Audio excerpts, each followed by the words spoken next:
Continuamos con el estudio de la reumatología y a continuación vamos a ver el tema 5, que es osteoartrosis. Bien, de todas las enfermedades articulares, sin duda la que tiene más prevalencia es la osteoartrosis, ¿no? Pero a diferencia de otro tipo de artritis, como la artritis reumatoide, se caracteriza porque es una enfermedad no inflamatoria.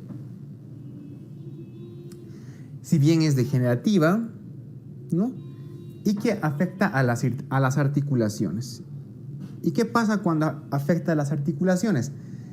Condiciona el fracaso de la articulación debilitando el cartílago, ¿no? Entonces, eso es más o menos la definición de osteoartrosis. Osteoartrosis también se conoce como artritis degenerativa o simplemente como artrosis, ¿no? Son sinónimos. Bien, hemos indicado de que es la patología más común dentro de las enfermedades articulares. Se calcula que más o menos un 65% de la población mayor de 65 años tiene alguna alteración en alguna articulación que está en relación con la artrosis, ¿no? Evidentemente, es una enfermedad degenerativa cuyo factor de riesgo importante es la edad, ¿no? Mientras más edad tenga un paciente o una persona, tiene seguramente más factor de riesgo para poder desarrollar esta enfermedad. Entonces recuerda, es una enfermedad no inflamatoria, o sea, no es inflamatoria, ¿sí?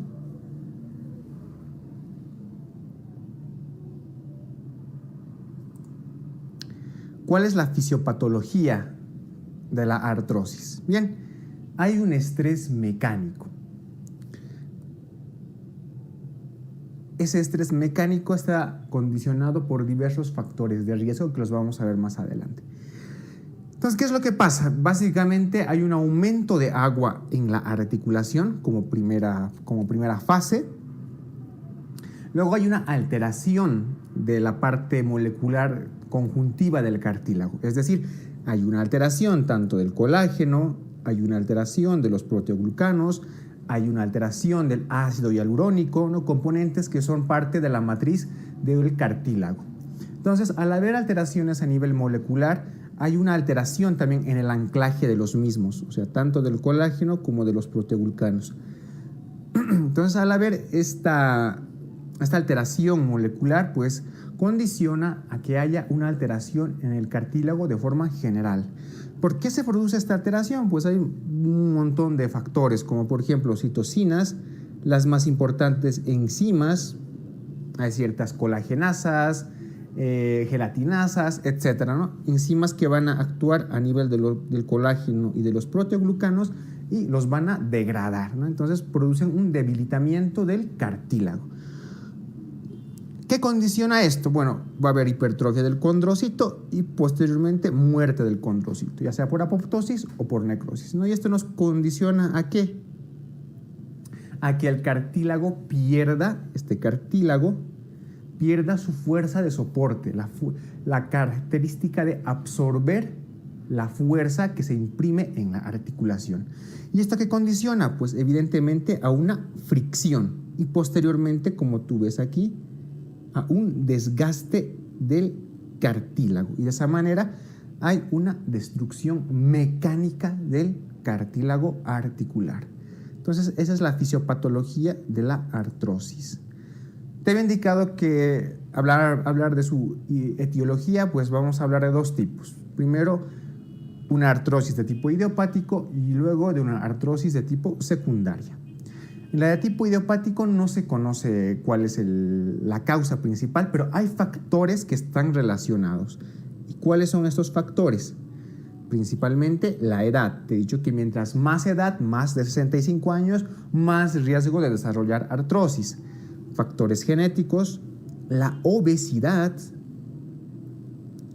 La obesidad es un factor de riesgo importante porque al aumentar de peso, las articulaciones tienen que soportar más carga, ¿no? Entonces, por eso la obesidad es un factor importante para el desarrollo de la artrosis. Y el sexo también es un factor de riesgo. Dentro de las causas secundarias, pues podemos mencionar, por ejemplo, los traumatismos, patología congénita, como por ejemplo la enfermedad de Pertes o la displasia de cadera en desarrollo, ¿no? Enfermedades que condicionan el desarrollo de una artrosis. Bien, la clínica. Dentro de la clínica vamos a decir que los pacientes que tienen artrosis tienen un dolor de tipo mecánico, y eso es importante que lo anotes y que lo sepas. A diferencia de la artritis reumatoide, que es un dolor de tipo inflamatorio, en la osteoartrosis o simplemente artrosis existe un dolor de tipo mecánico. ¿Qué quiere decir mecánico? Que aumenta con el ejercicio o con el movimiento y cede con el reposo. A diferencia del dolor de tipo inflamatorio, que como te había mencionado en la artritis reumatoide, el dolor inflamatorio, al contrario, cede con el ejercicio. En cambio, todo lo contrario en el mecánico. El dolor mecánico aumenta con la movilidad o con el ejercicio y cede o disminuye con el reposo. Entonces, esa es una característica importante. También pueden presentar rigidez matutina, pero a diferencia de la artritis reumatoide, la rigidez matutina generalmente es menor a 30 minutos. ¿Sí? Bien, la afectación más frecuente es también en las manos, pero aquí también hay ciertas diferencias. Porque si tú recordarás, en la artritis reumatoide se afectan con más frecuencia las interfalángicas proximales, siendo muy raro o casi nunca se afecta en la artritis reumatoide las distales. Sin embargo, en la artrosis, y aquí pon atención, en la artrosis sí se afectan las interfalángicas distales. Hay una afectación de las interfalángicas distales y también hay afectación de las interfalángicas proximales. Otra característica es que la afectación articular en la artrosis no es simétrica. En cambio, en la artritis reumatoide sí, ¿verdad? Eso es otra diferencia. Y a diferencia de la artritis reumatoide, que podían afectar toda la hilera de los metacarpianos, la artrosis tiene predilección por esta articulación, la trapecio metacarpiana. ¿Sí? Entonces, esas son las diferencias que hay. ¿Qué más podemos hablar de la afectación de la artrosis a nivel de las manos, ¿no?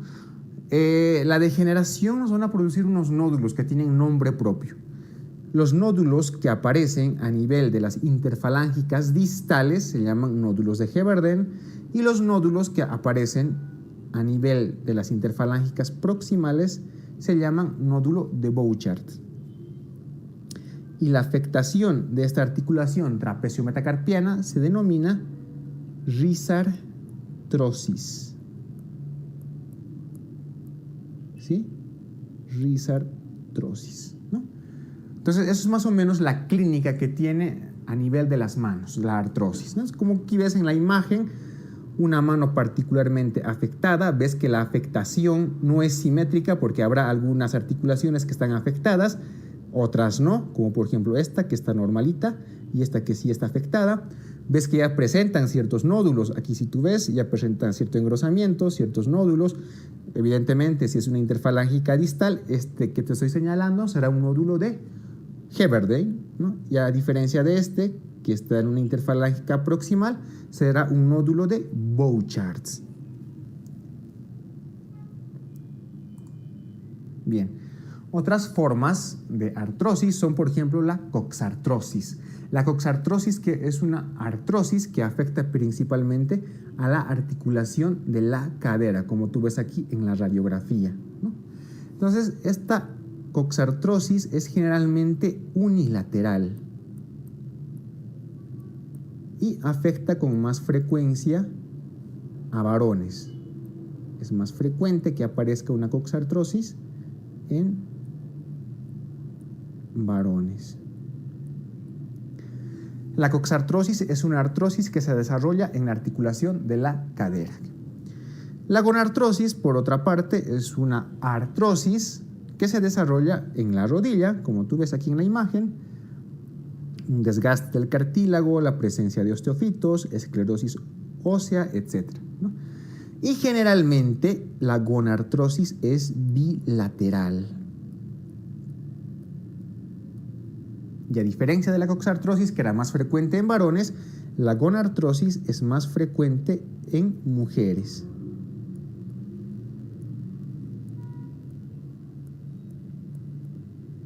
¿Sí? Evidentemente, de los dos, la gonartrosis es la más frecuente. Sin embargo, la afectación más frecuente, no lo olvides, es a nivel de las manos. El diagnóstico. Bueno, el diagnóstico es la suma de la clínica más patrones radiológicos. ¿Por qué? Porque en esta enfermedad, los reactantes de fase aguda y la analítica es totalmente normal.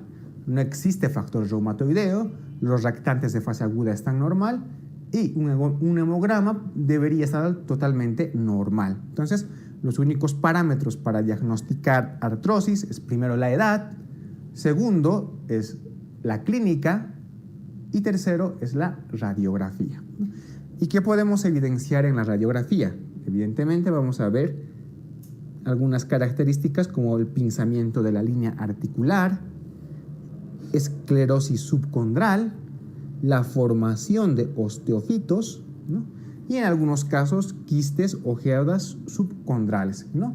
Ambos que van a determinar una deformidad articular. Entonces, en el diagnóstico, estas características radiográficas, evidentemente más la clínica, ¿no? Ese dolor mecánico que te habían mencionado, ese dolor que se produce con el movimiento. Bien. El tratamiento. ¿Cómo vamos a hacer el tratamiento de una osteoartrosis?